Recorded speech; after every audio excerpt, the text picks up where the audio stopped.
Hi there guys, I hope you are having a good day. Put the kettle on and make yourself a cup of tea or a cup of coffee if you would prefer. And let's talk some boxing. Now let's talk about Conor Benn and his performance against Sammy Vargas. He stopped him in one round, 82 seconds to be specific.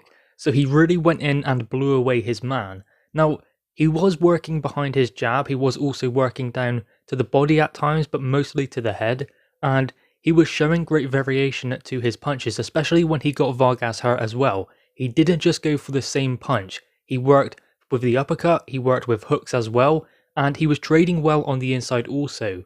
I mean, that proves that he can fight at a distance and he can also fight up close against someone like Sammy Vargas. Now, Johnny Nelson, typically in Johnny Nelson fashion, said that put him in there with the likes of a Shawn Porter and he will beat those guys. Hold on a minute, that's a little bit too far at the moment. I mean, Sammy Vargas is one thing, Shawn Porter is another thing entirely. So while I think that Conor Benn had a good performance, I don't think he's ready for the likes of Shawn Porter just yet. He might be after a couple more fights, but he does need those extra fights because let's remember, he's vastly inexperienced in the boxing ring. I believe that he's picking things up as he goes along and he's learning very quickly. I can see that Conor Benn, when things happen to him in the ring, he learns from them. Like the Paynode fight, things like that. Things are paying off for Conor Benn, and he is learning when certain things happen in the ring. That is very important, but he still needs more experience. I would like to see him in there with maybe Alexis Rocha, who is an American fighter, similar age to Conor Benn, similar experience as well, has one defeat on his resume, and he's a puncher. He's got like 10 knockouts. So I would like to see Conor Benn navigate someone who punches hard like he does, someone who's fast like he is, someone who can move, someone who can box, and things like that. Someone who's got a granite chin, someone who maybe he cannot blow away in a couple of rounds. That is very important for the development of Conor Benn because the thing is, when that power doesn't work, what does he do then? Now, he is showing glimpses of a good boxing brain and good boxing ability, but he needs to be able to use that over the course of 12 rounds in a championship fight. And while everyone's asking, is Conor Benn ready to move to the top level? Is he ready for Shawn Porter? I believe that a good fight is David Avanesyan. That's a great fight to be made between these two guys. I'm not sure Avanesyan would take it because after his big win over Josh Kelly, he's likely going to want a bigger fight or perhaps a world title fight, but don't bet against that fight happening. That would be a great fight. And I believe that Conor Benn would be the favourite going into that fight, even though Avanesyan had a great performance last time out against Josh Kelly. But still, Conor Benn would likely be the favourite going in. There is of course that Josh Kelly fight, but Josh Kelly needs to get back to winning ways after his loss to Avanesyan. So that fight is off the table. Conor Benn mentioned Amir Khan. Now, is Amir Khan going to face him? I wouldn't imagine so. Kell Brook? Probably more likely. Are they going to make it Kell Brook versus Amir Khan? I don't know at this stage. I mean, Eddie Hearn explained he's more excited by Amir Khan versus Conor Benn than Kell Brook versus Amir Khan. So maybe that is the way they go.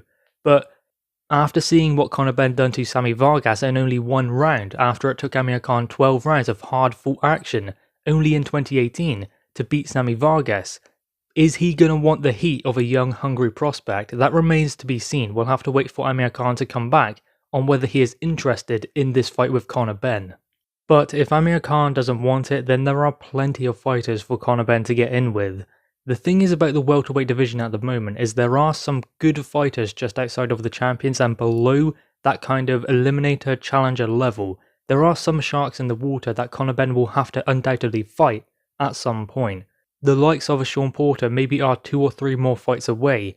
I actually think that Keith Thurman would be a better style for Conor Benn to navigate. I think that if he were to go that route and maybe have 1 or 2 more, then go for Keith Thurman, I think that he would do better against him. The styles would match up better for Conor Benn. And then who knows, maybe Shawn Porter after that. But if he were to beat someone like Thurman, he would be calling for a world title opportunity.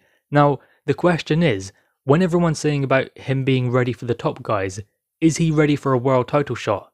Absolutely not. No disrespect to Conor Benn. I think that he's a good fighter and I think that he's improving each and every fight, which is very important during this development stage of his career. But you cannot say that he's ready for Terence Crawford or Errol Spence or Ugas. I mean, Conor Benn has got himself into a great position. He's still young, he has time on his side, so he can take a few more fights. He's not up against the clock in any way, shape or form. He's not even at his prime, at his peak just yet. So there are more fights to be had. In my opinion, I'd like to see him fight David Avanesian next. Then, would he be ready for a Thurman after that, if he is able to beat him? Yes, he would be around to that level to compete with those guys. Anyway, guys, what are your thoughts on this? Do you believe that Conor Benn is ready for that next step, up to a Shawn Porter, up to maybe a Keith Thurman? Or would you like to see him have maybe one or two more to develop a little bit more? Because let's remember, as I said before, time is on his side. He can have a few more if he wants to, but he does seem to want those bigger fights. So I guess the future will only tell. Amir Khan is also a good fight for him at the moment, although I don't see Amir Khan taking that fight. Anyway, guys, drop your thoughts on this in the comments below. Also leave a like and grab that subscribe button. Thanks guys.